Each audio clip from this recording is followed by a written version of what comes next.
Olá, queridos, bom dia. Sejam bem-vindos a mais um devocional Café com Pão da Vida.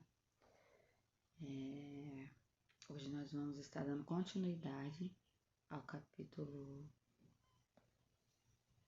14. Na verdade, vamos estar dando continuidade ao livro de Lucas e hoje vamos estar lendo o capítulo 14. Eu tô falando baixinho assim porque ainda estão todos dormindo e eu não quero acordar ninguém, mas eu espero que vocês estejam conseguindo ouvir a minha voz nesse tom. Amém, queridos? Que nós possamos estar acordando sempre e nos direcionando à palavra de Deus, que é o nosso alimento. Fazer uma breve oração, fazer uma oração no final. Amém, queridos? Hoje eu vou estar lendo numa versão diferente que eu estou lendo todos os dias. Hoje eu vou estar lendo na versão NTLH. Eu estava sempre lendo na King James, que eu acho um pouco melhor, mas essa aqui também é legal. Amém, queridos? Vamos lá. O texto diz: outra cura no sábado. Versículo 1. No sábado, Jesus entrou na casa de um certo líder fariseu para tomar uma refeição. E as pessoas que estavam ali olhando para Jesus com muita atenção. Um homem com as pernas e os braços inchados chegou perto dele. E Jesus perguntou aos mestres da lei e aos fariseus: na nossa lei permite curar no sábado ou não? Mas eles não responderam nada. Então Jesus pegou o homem, curou e o mandou embora. Aí disse: se um filho ou um boi de algum de vocês cair num poço, será que vocês vão tirá-lo logo de lá, mesmo que isso aconteça no sábado? E eles não puderam responder. Então eles estavam sempre questionando ali, né? A questão da cura no sábado, mas Jesus não deixava de fazer nenhum milagre, nenhuma cura, por conta, né, dessa lei que eles falavam para os outros, mas que para eles, né, se tivesse algum filho dele ou algum boi, né, do rebanho deles, eles iam lá tirar, porque eles ficaram calados, não responderam nada. Amém? Vamos para o próximo. Humildade e hospitalidade. Versículo 7. Certa vez Jesus estava reparando como os convidados escolhiam os melhores lugares à mesa. Então fez esta comparação. Quando alguém convidá-lo para uma festa de casamento, não se sente no melhor lugar, porque pode ser que alguém mais importante tenha sido convidado. Então quem convidou, você e o outro poderá dizer a você: dê esse lugar para este aqui. Aí você ficará envergonhado e terá de sentar-se no último lugar. Pelo contrário, quando você for convidado, sente-se no último lugar. Assim quem o convidou vai dizer: meu amigo, venha, sente-se aqui num lugar melhor. E isso será uma grande honra para você diante dos convidados, porque quem se engrandece será humilhado, mas quem se humilha será engrandecido. Depois disso, Jesus disse ao homem que havia convidado: quando você der um almoço ou um jantar, não convide os seus amigos e nem os seus irmãos, e nem os seus parentes, e nem os seus vizinhos ricos, porque certamente eles também o convidarão, e assim pagarão a gentileza que você fez. Mas quando você der uma festa, convide os pobres, os aleijados, os coxos e os cegos, e você será abençoado, pois eles não poderão pagar o que você fez, mas Deus lhe pagará no dia em que fazem o bem ressuscitarem. Perdão, eu desconcentrei aqui. Deus lhe pagará no fim em que as pessoas que fazem o bem ressuscitarem. Então, queridos, aqui ele falou que não é para você, quando chegar numa festa, né, for convidado, você se sentar logo no lugar na frente, porque você pode ser envergonhado, né? Melhor você sentar em um lugar, assim, um pouco mais atrás, e a pessoa ir lá e te convidar e te honrar, porque é assim que acontece, queridos. Não somos nós que nos intitulamos alguém especial, alguém para sentar na frente, alguém de honra. As pessoas que nos convidam, que colocam nesse lugar. Então eu vejo assim várias possibilidades. Uma vez uma amiga minha me convidou para ir numa igreja que ela ia ministrar. Ela ia com o esposo dela, mas ela não conseguiu ir. E aí ela me convidou e eu fui com ela. E ela sentou na cadeira da frente e eu sentei numa fileira atrás dela. Mas ela mesma me chamou para sentar do lado dela. E aí eu fiquei assim, honrada, me sentindo honrada de sentar ali na frente. Então eu fui honrada por ela. E assim é na nossa vida, queridos. Nós temos que realmente esperar que as pessoas venham nos trazer honra, que Deus venha nos trazer honra, né? Porque às vezes a gente quer se colocar num lugar que ainda não é pra gente estar, né? Que nós não fomos ali, né? Chamados e convidados pela pessoa que nos chamou. Então é Deus que chama, é Deus que honra, é Deus que capacita. Amém, queridos? E é assim na nossa vida. E assim nós devemos nos comportar nos lugares que nós chegarmos. Amém? Nós não temos que chegar com uma atitude de já de sentar na janela. Não tem aquele negócio? Chegou agora, já quer sentar na janela. Isso não é adequado. Para nós não sermos envergonhados. Amém, queridos? E aqui ele fala, né, sobre quando você fizer uma festa, na outra parte, né, do texto, você não convidar aquelas pessoas que, seus amigos, as pessoas que têm dinheiro, que são ricas, porque depois elas podem retribuir e fazer a mesma coisa por você. Mas que nós possamos fazer pelos pobres, né, pelos coxos, pelas pessoas que não têm o que fazer, que quando chegar no dia de ressuscitar, né, Deus pagará, né, Deus vai recompensar. Eu sempre, antigamente eu tinha esse sonho, depois de um tempo pra cá, foi diminuindo, mas quem sabe, né? Eu pretendo casar, e eu tinha esse sonho de quando eu casasse, eu chamasse pessoas assim que eu não conheço, pessoas sem condições, mas não sei como é que vai ser, se meu futuro esposo vai pensar da mesma forma, se eu ainda vou estar pensando dessa mesma forma, mas eu acho algo lindo de se fazer, né? Quem sabe um dia eu possa fazer isso. E a mesma coisa, queridos, um dia que tiver um casamento, né, com Jesus, um casamento com Deus, um noivo, né, que é Jesus, vem buscar a sua igreja, vai ter a bodas do Cordeiro. Então eu creio que isso também faz parte, né, de a gente chamar as pessoas que são pobres, que são aleijadas, cegas, enfim, para poder participar desse casamento, amém, queridos?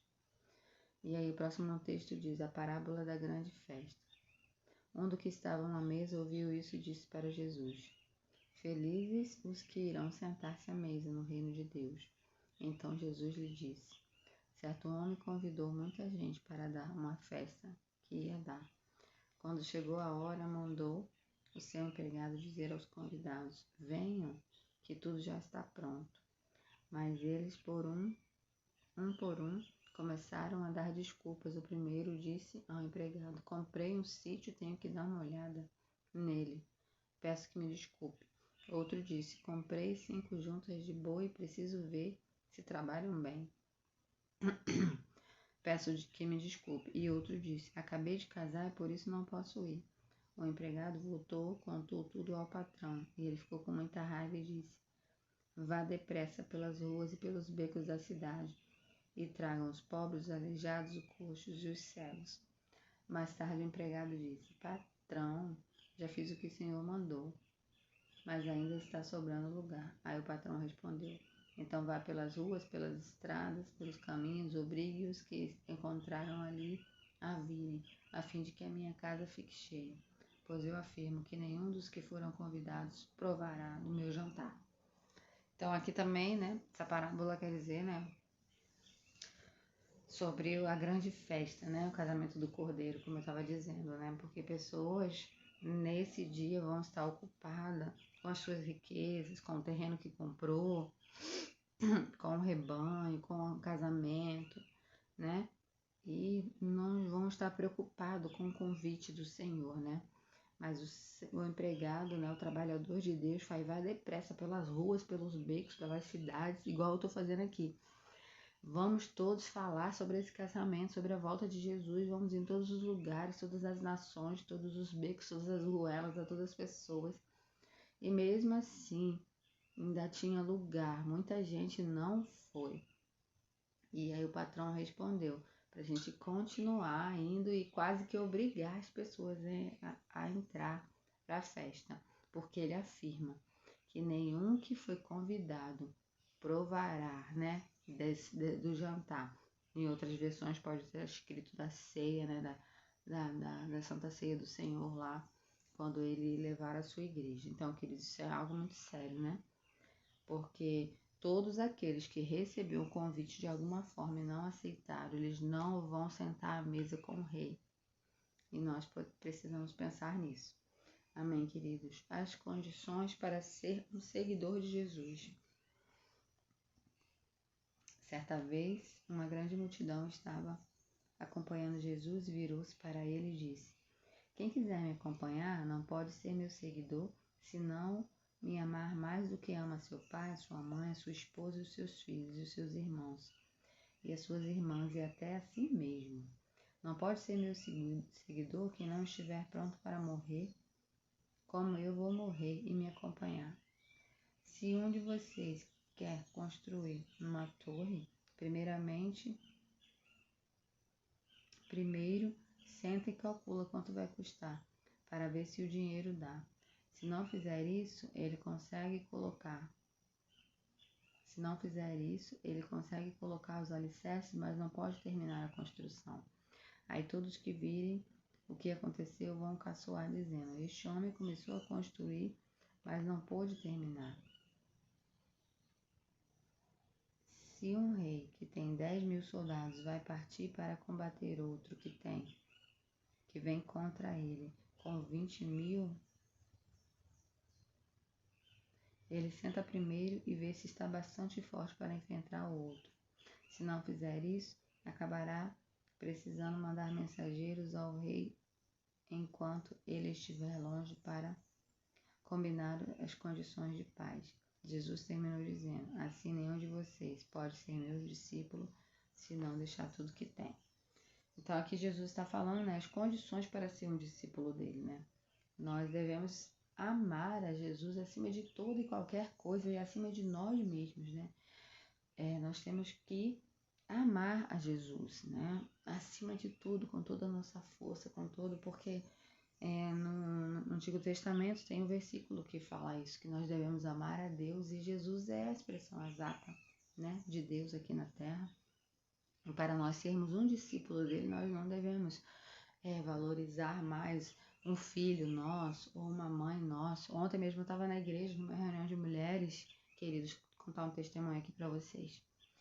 E teve uma mulher que ela estava lá e a filha dela tinha falecido na sexta-feira. Ontem foi quarta, né? Hoje é quinta. E ela estava lá, assim, estava sofrendo, óbvio, mas chamaram ela na frente para ela contar o testemunho. E ela falou que a graça do Senhor estava sustentando ela e que ela via a filha dela com uma imagem como uma noiva, se encontrando com um noivo, e ela foi casada. E a filha dela tem 16 anos, queridos. Imagina como, né? A gente não tem como imaginar isso, né? A perda de uma filha de 16 anos. Mas quem só pode sustentar isso? É Jesus, é o amor de Deus em nós, é o amor que nós temos por Jesus, a confiança que nós temos dele. A confiança de que mesmo após a morte nós vamos encontrar aqueles nossos entes queridos que também amam Jesus, né? Como filho de Deus. E realmente, assim, a gente vê a força e a graça de Deus sustentando a vida daquela mulher. E por muito pouco, né? Muitas pessoas estão depressivas, estão numa cama porque estão chateadas com algo que falaram para elas, o que aconteceu. E com aquela mulher não, ela tinha acabado de perder a filha dela. E ao mesmo tempo aconteceu comigo. Eu passei 6 meses muito sofrido com meu pai, ele definhando ali com uma doença. A graça do Senhor estava sustentando ele, mas era muito triste de ver, queridos. E mesmo assim, demorou um pouco, eu já estava servindo ao Senhor. E eu, o tempo todo e até hoje, eu tenho uma enorme gratidão no meu coração, porque meu pai teve tempo de se salvar, teve tempo de estar sentado ao banquete com o Senhor, né? quando eu voltei do enterro do meu pai, foi numa sexta-feira, e quando eu cheguei em casa à noite, 16 de setembro, eu senti um vazio, queridos, mas um vazio tão grande, parecia que estava faltando uma parte de mim, eu não consigo explicar. E aí eu deitei na cama e o Espírito Santo falou dentro de mim, ele está comigo, ele está sentado em uma mesa. E aí, queridos, uma paz que excede todo entendimento humano, invadiu o meu ser, veio uma paz tão grande com aquilo que veio de dentro, Deus falando comigo, que nunca mais, queridos, eu senti esse vazio, só naquele momento, quando eu voltei do enterro. Porque em todo enterro eu me senti, fui me segurando, né, para não chorar muito, tava a minha família ali, eu que fiz a oração, teve poucas pessoas, só a família mesmo. Mas quando chegou em casa, veio aquela coisa ruim, aquela depressão, aquele vazio querendo me pegar. Mas quando nós temos Jesus no nosso coração, acima da morte de um pai, acima da morte de uma filha, ou seja lá de quem for, o ente querido, queridos, nós vamos vencer isso, porque nós colocamos Jesus acima de tudo. Pessoas às vezes perdem um ente querido, ficam desesperadas, acham que acabou a vida, que não existe motivo mais para viver. Então não pode ser assim, queridos. Nós, para sermos discípulos de Jesus, nós temos que estar pronto a tudo, até para uma guerra, que igual ele falou. Se a gente está com poucos soldados e o outro que a gente vai enfrentar está maior, a gente tem que parar, conversar mandar uma mensagem para o rei, né? E combinar algo de paz, né? Eu creio que o rei, vamos colocar que o rei foi Jesus, né?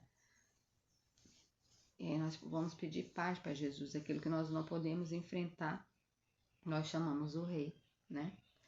E é isso, ele termina aqui dizendo que é para a gente deixar tudo e ser discípulo de Jesus. Amém, queridas? Não é fácil, a porta é estreita, mas eu sugiro a vocês que façam, que sejam discípulos do Senhor, porque vale a pena.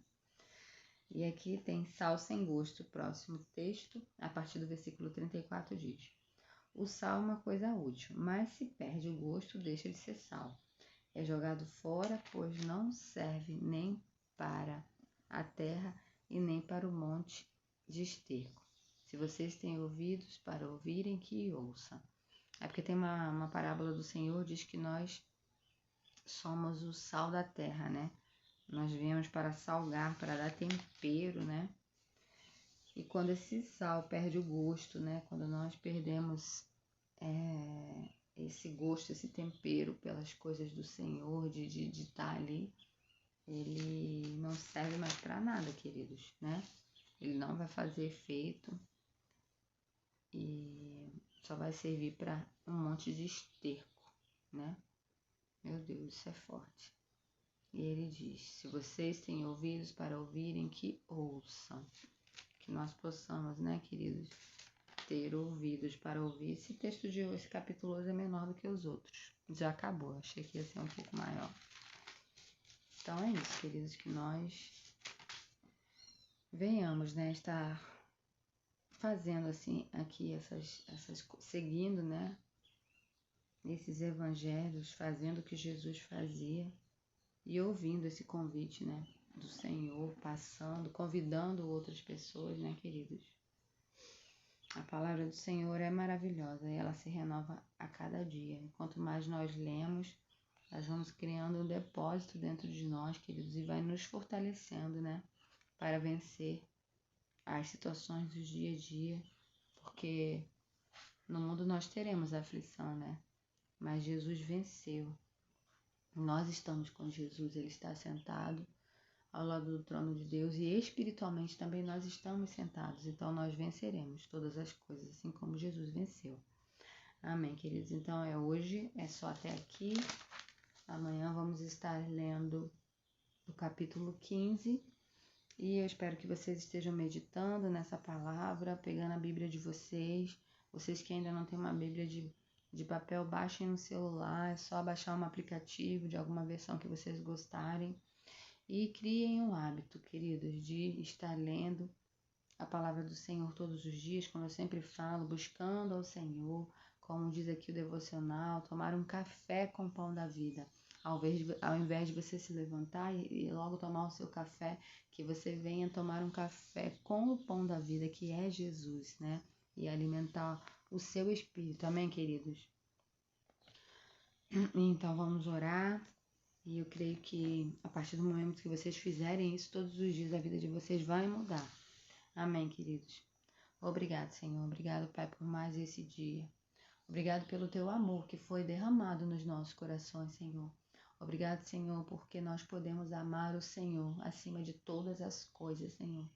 Acima das nossas famílias, acima de tudo que nós temos, acima dos nossos pais, dos nossos filhos, dos nossos maridos, Senhor.